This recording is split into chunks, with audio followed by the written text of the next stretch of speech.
জামাতে ভোট দিবে তারা নাকি জান্নাতে যেতে পারবে।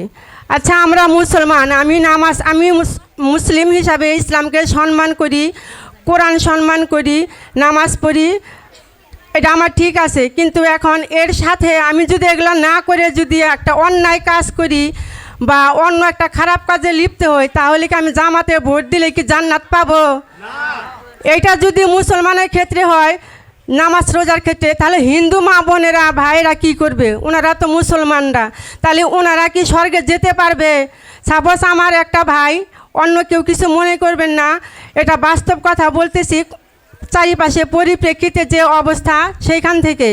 যেমন আমার একটি হিন্দু ভাই বা একটি হিন্দু বোন আছে, উনি তার ধর্ম পালন করতেছে, উনি তার ধর্মকে সম্মান করে, আমরাও তার ধর্মকে সম্মান করি। সেই ক্ষেত্রে জামাতকে যদি ভোট দেয়, তাহলে কি উনি অন্যায় করেও কি উনি ওই